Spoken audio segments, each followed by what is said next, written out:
उत्तर प्रदेश की खबर जो तय मानिए अभी और बड़ी होने वाली है, क्योंकि शंकराचार्य स्वामी अभिमुक्तेश्वरानंद से जुड़े विवाद में हलचल खत्म होने का नाम नहीं ले रही है। अब उन पर एक एफआईआर दर्ज की गई है। आरोप क्या है? नाबालिग बच्चों का यौन शोषण। पॉक्सो एक्ट के तहत ये मुकदमा दर्ज हुआ है प्रयागराज के झूसी थाने में। एफआईआर में शंकराचार्य के शिष्य मुक्तानंद का नाम भी है। मामला भी सीधा थाने नहीं पहुंचा है, वाया कोर्ट पहुंचा है। कौन लेकर गया कोर्ट? जगत गुरु रामभद्राचार्य के शिष्य आशुतोष ब्रह्मचारी महाराज। उन्हीं की याचिका पर प्रयागराज की पॉक्सो कोर्ट ने शनिवार यानी 21 फरवरी को एफआईआर दर्ज करने के आदेश दिए थे। आशुतोष ब्रह्मचारी ने कोर्ट में 2 बच्चों को भी पेश किया था, जिन्होंने कोर्ट में कैमरे के सामने बयान दर्ज करवाए हैं। आरोप क्या क्या है, पहले ये जान लेते हैं। आशुतोष ब्रह्मचारी महाराज ने एफआईआर में कहा कि उनके ट्रस्ट की ओर से माघ मेला में एक महायज्ञ किया जा रहा था। शिविर में 2 नाबालिग शिष्य आए।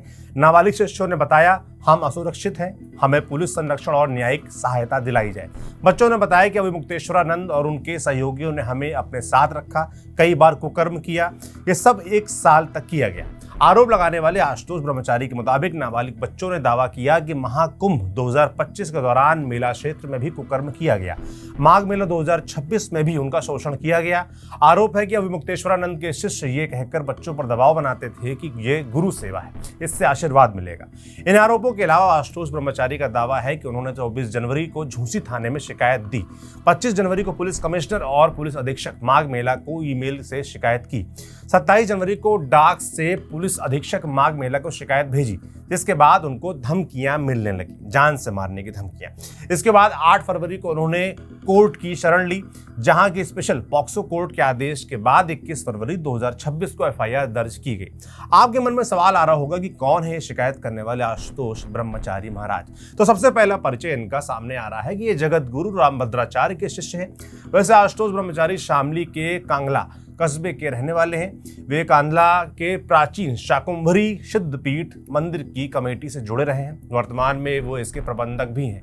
इन्हीं के परिवार के चाचा प्रदीप पांडे मंदिर में पुजारी हैं।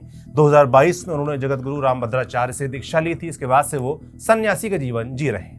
अब जानते हैं कि आरोपों पर अभिमुक्तेश्वरानंद क्या बोल रहे हैं। कोर्ट के फैसले के बाद शंकराचार्य ने कहा था कि यौन शोषण का केस फर्जी साबित होगा। ये बनाया हुआ मामला है। आशुतोष महाराज रामभद्राचार्य का एक चेला है, हिस्ट्री शीटर है। उसने पहले भी लोगों के ऊपर झूठे केस किए हैं। वो लोगों को धमकाता है, धन उगाही करता है। आगे अभिमुक्तेश्वरानंद ने कहा, रामभद्राचार्य से हम लोगों का वाक युद्ध चलता रहता है, ये तो सभी लोग जानते ही हैं। उन्होंने हमारे ऊपर अपने चेले को आगे करके फर्जी मुकदमा करवाया है। वो चाहते हैं कि हम सरकार के खिलाफ गौ माता की रक्षा की आवाज़ नहीं उठाएं, इसलिए हमारे ऊपर ये सब हो रहा है। शंकराचार्य ने कहा, न्यायालय का एक प्रोसीजर है, उसका हम सहयोग करेंगे। इसके बाद दूध का दूध पानी का पानी हो जाएगा। हमको पछतावा तब होता जब हम कुछ इस तरह के होते, जब हम ऐसे हैं नहीं तो क्या पछतावा। बनावटी केस तो बनावटी ही रहने वाला है, इसलिए हम चाहते हैं कि जल्दी से जल्दी जांच हो जाए। पुलिस सरकार के अंडर में ही काम करती है। अब जो आगे शंकराचार्य का बयान बताने जा रहे हैं उस पर ध्यान दीजिएगा, ताकि आगे जो इस पूरे मामले में पॉलिटिक्स समझाने जा रहे हैं वो आपको समझ आए। शंकराचार्य बोले, सीएम योगी सदन में खड़े होकर जब हमारे खिलाफ बोलते हैं तो इसलिए नहीं बोलते कि उनको बोलना है, वो पुलिस को मैसेज देते हैं कि ये करना है। मतलब ये यूपी में मुख्यमंत्री बनाम शंकराचार्य विवाद का नया राउंड है, जहां अब केस दर्ज होने के बाद शंकराचार्य के निशाने पर एक बार फिर सीएम योगी आदित्यनाथ हैं, जो विधानसभा में शंकराचार्य स्वामी अभिमुक्तेश्वरानंद के शंकराचार्य पदवी पर सवाल उठाकर कह चुके हैं कि सभी को मर्यादाओं का पालन करना चाहिए और कोई भी व्यक्ति स्वयं को शंकराचार्य लिखकर किसी भी पीठ का प्रतिनिधित्व नहीं कर सकता या माहौल खराब नहीं कर सकता। इस बयान के अलावा भी काफी कुछ यूपी में चल रहा है, जो सियासी चकल्लस लगातार बना रहा है। जैसे डिप्टी सीएम केशव प्रसाद मौर्य का शंकराचार्य अभिमुक्तेश्वरानंद के समर्थन में आना, जैसे दूसरे डिप्टी सीएम ब्रजेश पाठक का शंकराचार्य के शिष्यों की माघ मेले में पुलिस के हाथों चोटी खींचने के दावे पर विरोध जताना। डिप्टी सीएम तो अपने घर पर भटकों को भोजन भी करवा रहे हैं, सम्मानित कर रहे हैं, फूल बरसा रहे हैं। अखिलेश यादव भी लगातार इस मामले में मुख्यमंत्री के योगी होने का सर्टिफिकेट तक मांग चुके हैं। अब रामभद्राचार्य के शिष्य की तरफ से अभिमुक्तेश्वरानंद पर केस दर्ज कराए जाने के बाद रामभद्राचार्य पर अपनी एक गलती याद करते हुए अखिलेश क्या बोल रहे हैं, सुनिए। अगर उनका ये चेला है तो मुझसे गलती हुई है। हमने कभी आदरणीय पूजनीय रामभद्राचार्य जी पर 420 का मुकदमा था, वो वापस लिया था। मुझे उन्हें जेल भेज देना चाहिए था।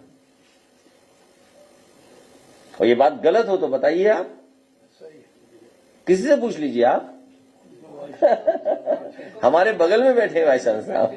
ये पूरी लड़ाई 1 महीने से चल रही है। शुरुआत प्रयागराज के माघ मेले में मौनी अमावस्या के दिन होती है, जब शंकराचार्य अभिमुक्तेश्वरानंद आरोप लगाते हैं कि उन्हें पालकी से संगम तक नहीं जाने दिया गया। आरोप लगाया कि पुलिस ने उनके शिष्यों की चोटी पकड़ के पीटा। शंकराचार्य ने धरना तक दिया। इसके बाद मुख्यमंत्री योगी आदित्यनाथ ने बिना नाम लिए कहा कि बहुत से लोग संत भेष में कालनेमी बनकर घूम रहे हैं। फिर तो लगातार अखिलेश यादव शंकराचार्य के समर्थन में उतर पड़े। वहीं शंकराचार्य प्रेस कॉन्फ्रेंस करके कह चुके हैं कि गाय को राज्य गोमाता का दर्जा दिया जाए, गौवंश के मांस के व्यापार पर पूरी तरीके से रोक लगे, तब वो योगी को असली हिंदू मानेंगे। 11 मार्च को लखनऊ में आकर प्रदर्शन तक का दावा शंकराचार्य कर चुके हैं।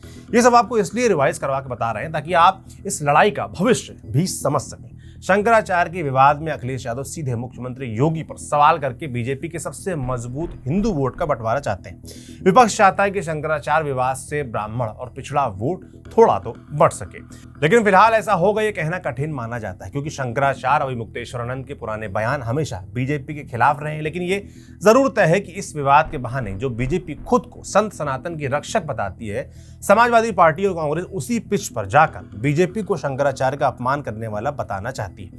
यानी लड़ाई जारी रहेगी, 2027 तक जारी रहेगी। लेकिन सबसे बड़ा सवाल है कि पॉक्सो तक में केस दर्ज होने के बाद क्या शंकराचार्य की गिरफ्तारी होगी या कोर्ट से राहत शंकराचार्य को मिलेगी। जो भी होगा, विवाद भयंकर बढ़ता रहेगा ऐसा लगता है। बाकी आगे जैसा होगा जो होगा, अब तक हम नजर रखेंगे, आपके लिए नजर रखेंगे और लगातार आप तक पहुंचाते रहेंगे। आपका इस पूरे मसले पर, खासतौर पर ये जो नया FIR दर्ज हुआ है, इसके अलावा जो पॉलिटिक्स चल रही है, उस पर क्या सोच रहे हैं कमेंट बॉक्स में लिखकर जरूर बताएं। मेरा नाम सौरभ त्रिपाठी है, कैमरे के पीछे है मोहित। शुक्रिया।